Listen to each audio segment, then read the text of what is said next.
Un point sur la préparation, on a passé on va dire, un cap fatidique, souvent chez les joueurs c'est la troisième semaine, parce que c'est une semaine qui est souvent compliquée.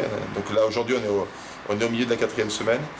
Les trois premières semaines ont été très intéressantes parce qu'on a d'abord fait un très bon stage qui a été organisé par notre partenaire Part City à Agen et c'était un moment important je pense de passer une semaine ensemble, de partager des repas et de partager vraiment beaucoup de temps ensemble parce qu'on avait à la fois des choses à évacuer de l'année précédente, on avait à intégrer des nouveaux joueurs et aussi des joueurs étrangers à partager des moments avec eux, donc ça a été vraiment un très bon stage je pense avec beaucoup de travail parce qu'on était à plus de 3 activités par jour entre la piste, la muscu et le handball, sur des semaines de grosse chaleur. Donc vraiment un stage intéressant. Et après on a basculé sur 2 semaines qui étaient ponctuées à chaque fois par des matchs amicaux en fin de semaine où on a pu mettre en place notre projet défensif.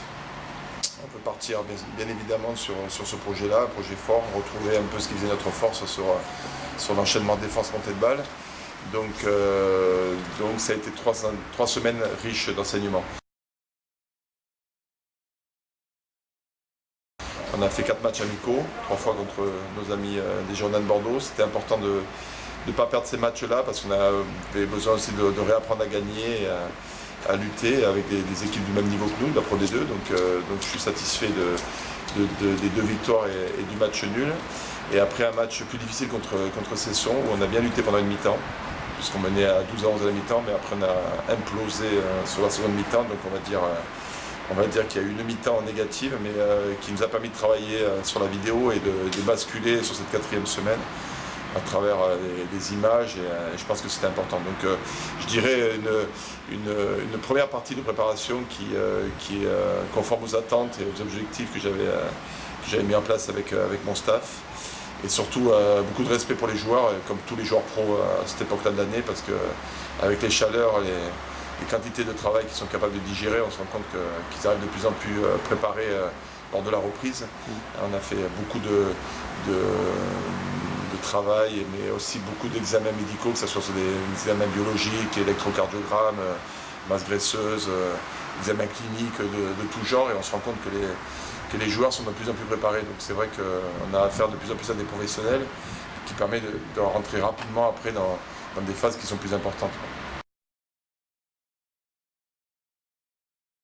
Les recrues, d'abord c'était important pour moi de m'appuyer sur les 8 joueurs qui étaient déjà au club et ce noyau dur qu'on souhaitait garder. Donc je comptais beaucoup sur eux pour intégrer les nouveaux joueurs et ils ont été présents comme je le souhaitais. Donc ça facilitait après l'intégration. On savait que c'était des joueurs qu'on connaissait.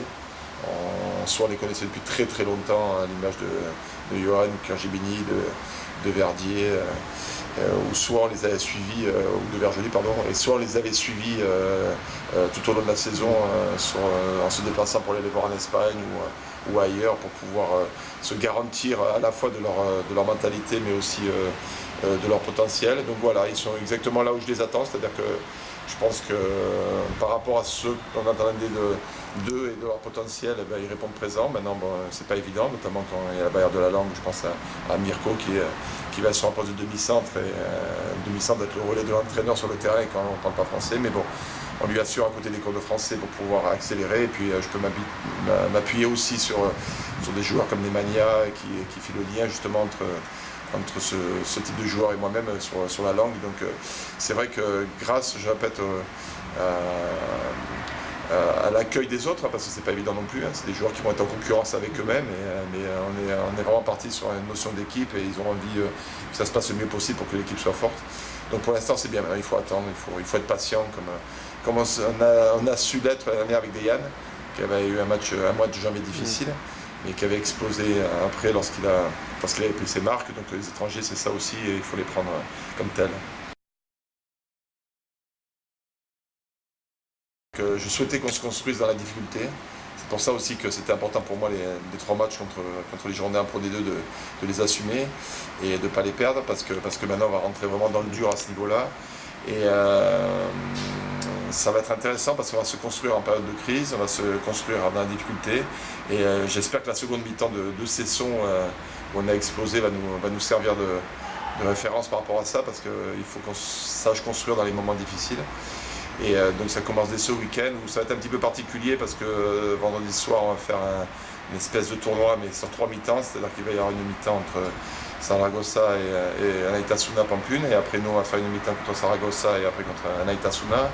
Il faut savoir que c'est les clubs qui ont fini 5e et 6e du championnat d'Espagne, qui est un joueur mythique comme Lozano avec ses 220 sélections à Saragosse, donc ça va être une confrontation qui va être intéressante. Et puis le lendemain on va rejouer contre Pampelune. Et après voilà, après on repartira sur 2 autres tournois les semaines suivantes. Donc l'idée c'est maintenant que le jeu commence à être en place au niveau de ce qu'on attend des joueurs, c'est qu'on se construise dans la difficulté vraiment et qu'on sache gérer les moments difficiles pour pouvoir se construire un vécu collectif, un vécu tactique, un vécu relationnel, les joueurs sur le terrain, avec moi et ainsi de suite. Et je vais m'appuyer et j'espère que ces matchs-là vont me permettre de m'appuyer là-dessus.